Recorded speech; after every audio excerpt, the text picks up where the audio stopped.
Hey kids, it's Mr. and Flyer here, hope you're well. Now you join me once again at the London Motorcycle Museum with my good friend Geoff Selvidge. Last time we came we had a look around the Triumph shed, so we had some great comments back, didn't we? Yeah, very good. So we thought we'd come on back down again and look here in the main shed. So where do you want to start, Geoff? Well, it's always best to start at the front end. Absolutely. Because down here we've got the earliest developments of motorcycles, so we can have a look at some of the key bikes that are going up this side. And of course, from over here, when we get to that part, we've got the early bicycles and cycle motor stuff as well. So we can work our way up one side and back down the other. Makes sense, let's do that. Sounds like a plan. Okay then, Geoff, so we're in the sort of early developments area of the hall. What have you got to tell us about this lot then? Okay, well, I guess it's best if your viewers can stand it, a little bit of a history lesson. Perfect, yep. Motorcycles obviously developed from bicycles, and if you go back in history, the first four-stroke engine was invented by Gottlieb Daimler. That was about 1888. By the time you get through into the 1890s, people have decided that actually these newfangled bicycles, we can strap a little engine to them and make our lives a lot easier. So if you fast forward then to about 1896, you've got Hildebrand and Wolfmuller, German organisation, which strapped an engine. So what's the Germans, isn't it? Always the Germans. They are so good with the engineering now. That's the thing. And of course, the problem was here, 1894, we had, believe it or not, and I think we probably can believe it, we had restrictive legislation that stopped British manufacturers starting to produce motorcycles. So it wasn't until 1896 that we got the first motorcycle in the UK, and the first brand was actually Excelsior, which we've got over this side of the hall. We haven't got one of their early bikes, but they were the first British motorcycle brand. And that was 1896. They were beat Ariel by about a year. Between then and now, we've had something like 1,000 different manufacturers of motorcycles in the UK alone. Unbelievable. Which is a staggering number. A lot of them around Coventry, a lot around Birmingham, and a lot, obviously for us, which is good, around here in London because of the foundries down at the docks. They could press all the cases and all that sort of thing. So, I mean, that's really where we start out with motorcycles. So, for us in the UK, 1896, our earliest bike is a 1902, which is in our little shed out the back. That's right. And that's the little Ormond. And from here we've got 1907, 11, and through to this bike here, which we can have a talk about, the Zenith, which is a 1914. Okay, well, Zenith doesn't sound like a British manufacturer, does it? It doesn't, but it was actually started out in London, circa 1910. This is a 1914 model, by which time the manufacturer had moved down to Hampton Court. And what's so special about this, you've got to bear in mind that in the earliest motorcycles had very, very rudimentary gearing. In fact, they had no gearing at all, no clutches. You had pedals to start them, or you ran alongside and hoisted yourself into the saddle, which is a bit of a bugger when you stopped at the paper shop. You know, you got to do the whole thing all over again. But along came Zenith, and they had developed from their earliest time what they called a gradual gear system. And we'll have to go around the other side to have a look at that properly. But basically, it's a very, very early CVT system, constant velocity transmission, variable belts, Still in use today on some bikes? Still in use today. And of course, the other notable things with this is down here, it's got a kick start, which was very unusual, and it had a clutch. But what's most significant about it, although it's still sort of like looking at total loss oil, pumping the oil through the total loss system, it was one of the first motorcycles ever to get banned from competition. And is that because of the number plate? No, nothing to do with the number plate. I'm just resting my hand on that. Fair enough. I thought it was because it sliced people into pieces. No, it's called a granny slice, so you're absolutely right. But no, it was because of this transmission system. When on the original bikes, these early 1907, 11 type things, when you came to a hill, the whole thing slowed down. The gradual gearbox, not gearbox as such, but gradual gear system, had a counter shaft reduction on the left-hand side. When you came to the hill, you wound this big knob here, which basically then pushed the back wheel back, kept the belt under tension as the sheaves moved at the front, very clever. So that you could get up the hill quicker. And as most of the competition at that time was hill climbing, if you didn't have one of these, you weren't going to win. That's exactly right. Wow, so it got banned. Yeah, so a lot of clubs wouldn't allow people with Zeniths to enter into their competition.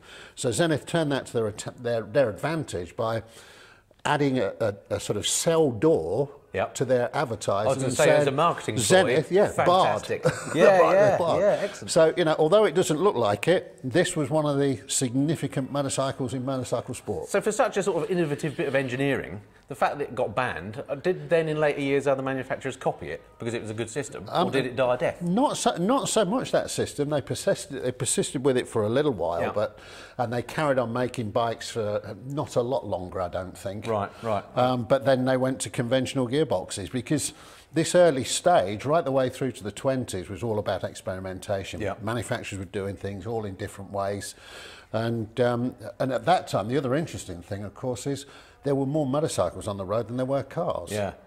Primarily because you didn't have to have a man with a flag walking in front of you on the early bikes, whereas you did with the cars. Oh, interesting. I didn't realise that they made the distinction. And this thing, even though this is obviously a fairly developed bike compared to some of the earlier ones, it still is basically a bicycle frame, isn't it? Yeah, with effectively. a girder suspension, by the looks of it. And this is one of those with the saddle that goes the opposite way. So with a sprung seat, the springs are in sort of tension. That's right. So like the Coventry Eagle at the back, you hit a bump and it compresses.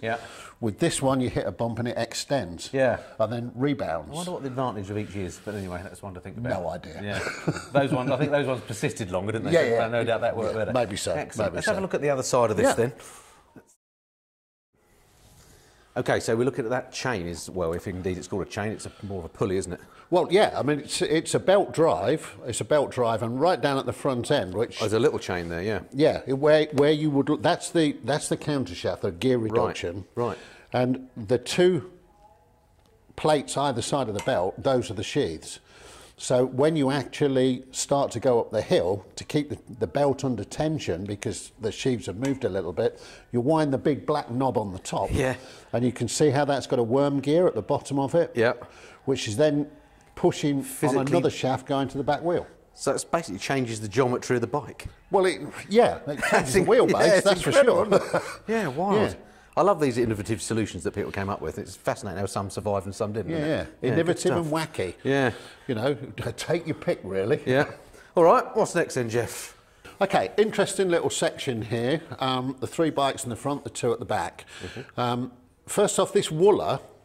Mr. Wooler was a bit of an innovative engineer. He was our most local, being just behind the Hoover building on the A40. Very local. This is technically important to us because he's the closest guy that we've got. And he developed innovative solutions to the problems. I mean, like Douglas, he's got a horizontally opposed inline engine, so that 2 cylinders fore and aft. But he also had some innovative engine developments. He designed a beam engine for a motorcycle as well, which we've got details of. I couldn't try to explain how it works, but effectively it was a 4-cylinder on a rocker, so that when one is on the firing stroke, it's compressing at the other end. Got you. Wow. And then the engine spins the other way round. The mind boggles as to how that could possibly work on a bike. Usually they're used on water pumps. So it didn't really take off very well on the bikes. But so he was quite innovative. He had a bike that was painted all yellow, and it was called, funnily enough, a flying banana. And also, he used to develop tanks that came right round the headlamps as well. So they weren't very pretty to look at. So what was the idea of that, though? What was the advantage? I don't know. I think it was his design quirk, really. But between where we are here, 1914-ish, 1918-ish, through to the 60s, Wooler were making motorcycles on and off all that period through. Not in great numbers, but quirky. Well, I'd never heard of them, and that engine, I mean, that looks very reminiscent of what I've got on my Beamer now, albeit twisted round at 90 degrees. Yes, that's exactly right. And it was also the layout that was very much favoured by the Douglas company as well from Bristol, particularly on their dirt track duggies and things like that. That's but he also made this aero engine as well. Incredible. I've never heard of close to your Beamer engine. Yeah, exactly. It's about the same size, incredibly, isn't it? I think the background to that is that's actually slightly smaller. It's a 600cc engine. And I think he was trying to develop an engine to go into a bigger motorcycle. Cash was an issue, and he heard about a grant that was available to produce an aero engine. Wow. So he produced the aero engine I don't know whether that ever found its way into a motorcycle or not, but there's an aero engine that was produced, I guess, in the 20s to try and get that kind of money in. Brilliant. Okay, what about these others then? So now, technical innovation again, although we're on acetylene headlights and all that kind of stuff here, a lot of the early bikes were one man or a small company buying components from different people. They'd buy engines from Jap, just up the road at Harrow, or they'd buy them from Birmingham Precision, and there's a lot of bikes that were running with Precision engines. Now, much later on, I think, just double checking on this one, by 1925, the Precision company had been bought by a Scottish engineering firm called Beardmore in Glasgow, and they produced their first motorcycles, complete motorcycles. What's innovative about this is, when you look at the tank is an integral part of the frame. Okay, like part of the chassis. Stressed member. Yeah, stressed member. Something that only came to modern bikes much later. So because Beardmore had access to like tube technology, they were able to produce this kind of frame. But interesting in as much as it's coupling an integral stress member being the tank with leaf springing. So it's sort of like old and new all at the same time, you know. That's almost like half a leaf spring, that one, isn't it? Well, yeah. Cart springing on the front and of course that sprung compression seat on the rear end. So, isn't that bizarre? You know, just manufacturers making components that then made their own motorcycles. Yeah, great stuff. And then the Coventry Eagle over the back is quite rare. That's a beast, isn't it? A lot of people look at that, that's a 1925, and a lot of people look at that and go, that's a Brough Superior. It does look very similar, doesn't it? The outline is the same, the tank shape is the same. It's a JAP engine. Polish up the tank and give it some fishtail exhaust. Yeah, the only thing it doesn't have is the exclusive clientele. Yeah. But that said, that was a very good bike for use on sidecar outfits as well. But they call it the poor man's Brough, you know, because of the shape and the outline. I guess that's probably one of our most valuable bikes in the museum, in fairness, because of its rarity value. I don't know how many were actually made, but as you can guess by the name, it came from Coventry. I was going to ask where it's made. I thought I'll hold off, but thanks. And of course, remembering from the Triumph Shed when we were talking about Val Page, Val Page started his career at JAP Prestwich in Harrow, making V-twin engines for Brough Superior. Right, that's a beast, isn't it? Yeah, so it's quite possible that there's a link between that engine and the Triumph Shed as well. Nice one.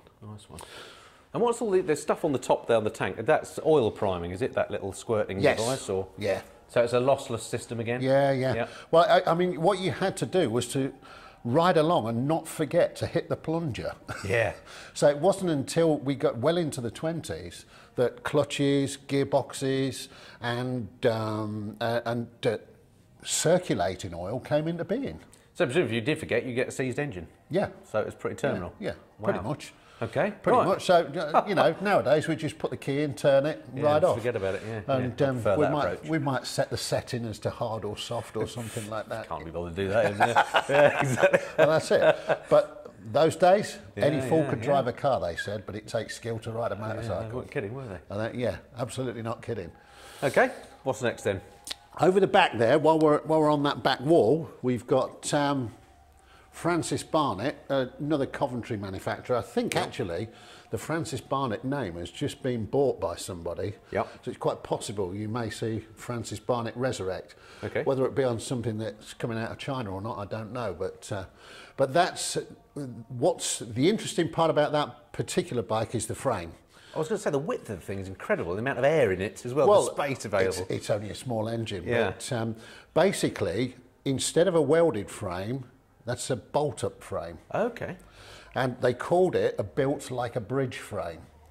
Because the idea being you can replace parts, or it's easier to manufacture? Yeah, that's right. And the shape of it is obviously from the shape, geometrical shape of bridges and things like that. Lots of triangles, lots of strength.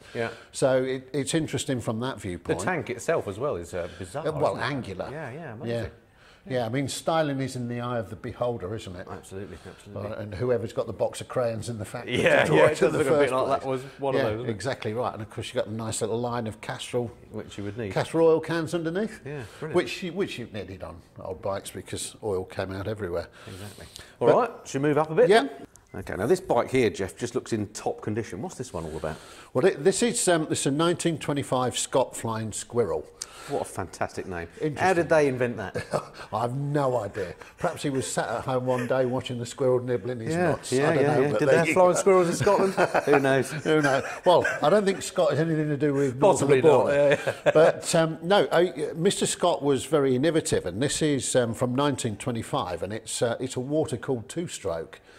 So quite advanced. There's a lot of tanks here. So one of those is water then, yes, presumably, right? Yeah. That's so the big absolutely leather-clad thing at the back. That's the fuel tank, is it? That's I'm guessing is the fuel tank. Yes. Right. So there's water at the front here. One, yeah. Right. And there's an enormous radiator. Yes, and they make a particularly nice sound. Yeah. It's like a really high-pitched scream when they're being ridden. Right. And close to you. Yeah. Cop Hill climb. Yeah. Usually there's a couple of these go up every year. It'd be well worth hearing them go. Yeah, and it really sounds nice. And Scott, I can't remember exactly when they stopped making bikes in their own name, but the company was bought from Mr. Scott by a Scott enthusiast. Right. And eventually, and I can recall this actually happening, which goes to show my age, by the early 80s, there was a brand that was coming out on the market called Silk. Yep. And that has a direct link to the guy who bought the Scott company, who was a Scott enthusiast who then started Silk. A very, very pretty bike, innovative because it's liquid cooled, it's a two-stroke, and quite quick. And I've actually ridden in a trial against one of these. Right. Not in the year of 1925 before you say it, but one year I did do the Edinburgh trial and there was a guy riding one of these up a hill in Derbyshire. And is this still a runner? Because it looks it would do. Yeah, this has been restored by the British Motorcycle Charitable Trust, which supports a lot of old bikes. They've loaned us quite a few motorcycles around in the various halls here. Yeah. And actually, it's a good little bike. If you join the trust, you can get free admission to the National Motorcycle Museum. You can get down to, I'm not sure whether Sammy Miller's is on it, but we're part of the group as well. And so there's sort of 6 or 7 or 8 museums whereby for £20 a year you can get around them all for bargain. Free. Yeah, it's an absolute bargain. Yeah, fantastic. Definitely worth looking for. British Motorcycle Charitable Trust. Nice. Google it. I will. Google it. Okay. All right, splendid. Now this little lot has caught my notice mainly because this great bike at the back there. Yes, beautiful, isn't it? That is just an amazing, again, brilliant condition. And it just looks solid and massive, doesn't it? Yeah. It's another one of the BMCT loan bikes. And I think what you've picked out here is, out of all the bikes that we've got, which is about 170, probably my particular favourite. It looks a beast. It's a 1939 B24S 350cc. And with the Sunbeam name on the tank, it's an interesting, if sad story with Sunbeam. Okay. The company was started by a chap called John Marston in Wolverhampton. And he was making bicycles in the late 1800s. Decided, like a lot of the other bicycle manufacturers, that actually what he'd like to do is to get into motorcycles. And so started making motorcycles around 1912. Yep.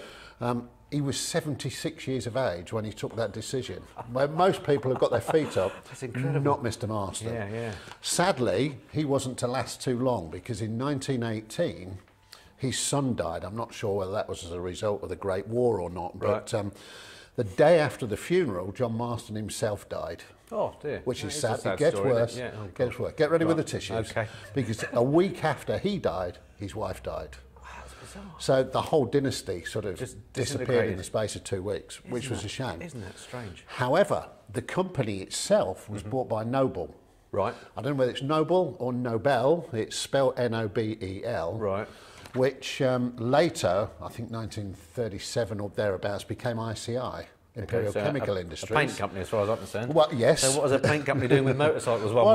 They're a paint company. Yeah. And this is the critical issue because John Marston's whole raison d'etre when he built stuff was he wanted to build the gentleman's motorcycle. Yeah. And his main unique selling point was the quality. Right. So, you know, the 1927 2-1 we've got here, beautiful paint finish. Yeah. 1939, when it's owned by Noble stroke ICI. They succeeded, didn't they? Beautiful the finish paint on that finish. is perfect today, isn't it? Yeah, well, they kept going in the ideal of John Marston originally. I assume that's been restored in some way. Yes, that is just, I'm pretty sure it has. Looks as good as new, doesn't it? But that said, we're only aware of 2 working examples left in the UK, and that's one of them. Wow. So that's quite a rare motorcycle. I love this, the fact they've got Sunbeam on the engine case. Beautiful. Beautiful. You just wouldn't see that these days. Well, not No. like that anyway. Well, you stamped do. out maybe on a bit of tin. That's right. But not, I mean, that's but not and cast filled in there or whatever, yeah. Yeah, and of course the Sunbeam company in the 40s was then sold on by ICI, as was then, to AMC, which was AJS Matchless, who in turn sold the company on to BSA. And then it went on to... It sort of sadly died a death there, although they put the name onto some other bikes. But I think the prime reason that BSA wanted to get hold of it was because the paint finish on Sunbeams was so good, they wanted to get access to that for their range as well. Besides that foot peg on there, I just makes you wonder if there's a lot of vibration going on with the amount of rubber. I think around those times, things did vibrate a lot. Yeah. Because you remember from the Triumph shed, you know, we'd got bikes in there that got rubber-mounted engines coming in the 80s. Yeah. So vibration, particularly with a single cylinder, has always been an issue. I bet that sounds amazing when that's right. Well, when we get to the sporting side, I'll tell you what vibration's all about and show you something. Splendid. But you know, later on, under BSA ownership, you've got the S8 down there. They made an S7. Should we move on and have a look at that? Yeah.